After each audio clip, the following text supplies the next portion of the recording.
သူမိဘပြည်သူများအားလုံးမင်္ဂလာပါခင်ဗျာယေရုမီသတင်းလွှာကနေပြီးတော့စိတ်ဝင်စားဖွယ်ရာသတင်းအကြောင်းအရှင်းအရာများကိုသတင်းရှိသူမိဘပြည်သူတွေအတွက်စတင်မိတ်ဆက်မျှဝေပေးသွားပါမယ်ခင်ဗျာအခုတင်ဆက်ပေးမယ့်အကြောင်းချင်းရာကတော့ဘုံကားနဲ့စီရေးထိတ်တိုက်တွေ့အောင်လှုပ်ဆောင်ခဲ့တဲ့ NUG အစိုးရအတွက်အခုလက်ရှိဖြစ်စဉ်များထက်ပို့ပြီးတော့မှစိတ်ရှုပ်ထွေးစရာခေါင်းကဲစရာကောင်းပြီးတော့ရှောင်လွှဲလို့လည်းမရနိုင်တဲ့ပြဿနာအကြီးတစ်ခုကိုကျွန်တော်ຫນွေဥတလိုင်းမှာအများသိထင်ရှားတဲ့ကိုတောင်းရယ်ဒေါက်တာတီဇာဆန်းတို့နှစ်ယောက်ကနေတော့မှအဲ့ဒီ NUG ဖြည့်ရှင်းဖို့ခက်ခဲနိုင်တဲ့ပြဿနာအရှုပ်ထုတ်ကြီးရဲ့စနစ်တန်ကိုမိရှုပြေးလိုက်ကြတဲ့သတင်းပဲဖြစ်ပါတယ်ခင်ဗျာ NLD ခေတ်အလွန်မှာ NUG လို့ခေါ်တဲ့အမျိုးသားညီညွတ်ရေးအစိုးရတရက်ကိုတရားမဝင်ဖွဲ့စည်းထားတဲ့ဒီဒေါက်တာဇော်ဝေစိုးတို့လူအုပ်စုပေါ့ဗျာသူတို့တွေကနေတော့မှသူတို့လူထုကတင်မြှောက်ထားတဲ့တရားဝင်အစိုးရပါဆိုပြီးတော့လက်ရှိကျွန်တော်တို့ပြည်တော်စု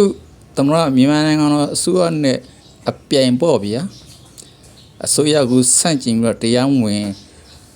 အဝေးရောက်အစိုးရတရားလို့ခေါ်မလားတည်ငြိမ်မှုမရှိဘူးနေရာအတီးတရားမရှိဘူးဆိုတော့အစိုးရတရားလို့ခေါ်မလားပေါ့ဗျာသူတို့အုပ်စုနဲ့သူတို့NUG အမျိုးသားညီညွတ်ရေးအစိုးရဆိုပြီးတော့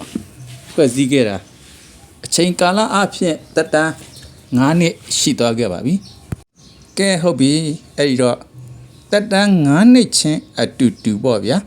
ကျွန်တော်တို့လက်ရှိပြည်တော်စုသမ္မတမြန်မာနိုင်ငံတော်အစိုးရအနေနဲ့တမတော်ကအာဏာကို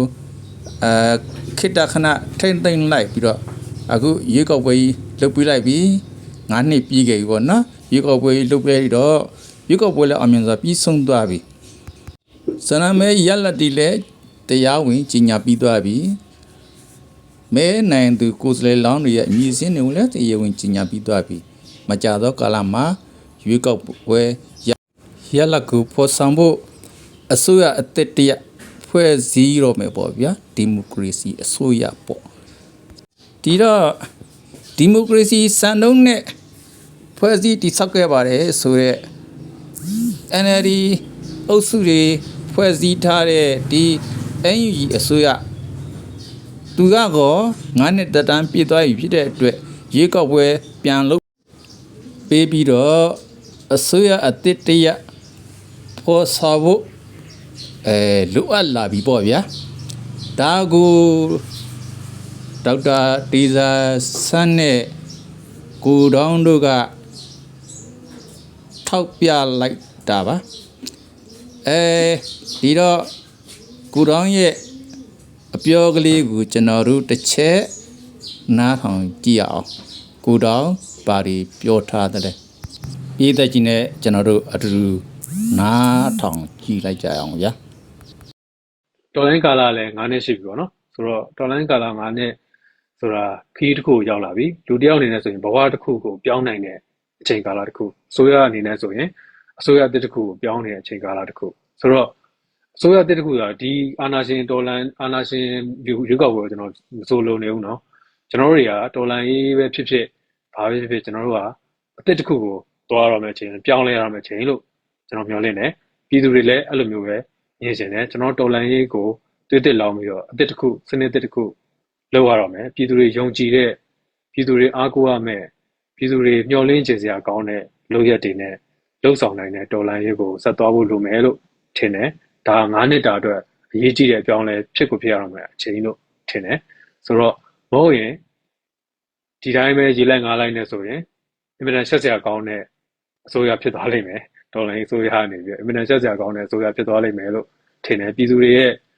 ယုံကြည်မှုတွေပျက်စီးသွားရင်တော်တော်ဆိုးသွားတဲ့အခြေအနေတွေဖြစ်သွားနိုင်တာဖြစ်တဲ့အတွက်ကျွန်တော်တို့တွေအခုချိန်မှာပြည်သူတွေလိုလားတဲ့ပြည်သူတွေမျှော်လင့်တဲ့ပြည်သူတွေမျှော်လင့်ချင်စရာကောင်းတဲ့အစိုးရတစ်ခုကိုကျွန်တော်ကိုယ်တိုင်လည်းပြည်သူတယောက်အနေနဲ့မျှော်လင့်တယ် တရင်ချစ်သူမိဘပြည်သူများအားလုံးကျွန်တော်နဲ့အတူမြင်တွေ့သိရှိတဲ့အတိုင်းပေါ့ကြားသိတဲ့အတိုင်းပေါ့ဗျာကိုရောင်းကတော့ပြောသွားပြီဒီလိုပဲ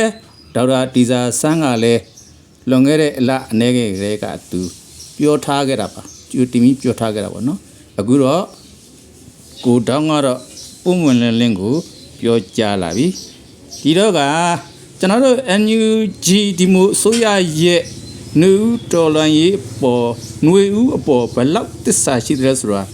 တက်တည်ပြလှုပ်ဆောင်ပေးရပါတော့မယ်ရွေးကောက်ပွဲလုပ်ပေးရမယ်အာဏာရီလွှတ်ပေးရမယ်အဲ့ဒီတော့ဇိုဝီဆိုတို့လက်ရှိလာတို့ရီမွန်လန်စကီတို့မန်ဝန်ခိုင်တန်းတို့ဇင်မွာမွေဇင်မအောင်တို့ပါလောက်ကြမလဲခင်ဗျားတို့အာဏာကိုဆက်ပြီးတော့ဆုတ်ကင်ထားမှာလားအာဏာယူသွားမှာလားຫນွေဦးပေါ်တစ္ဆာရှိမှာလားအဲ့တော့ຫນွေဦးဘက်တော်သားတွေနဲ့အတူပေါ့ဗျာ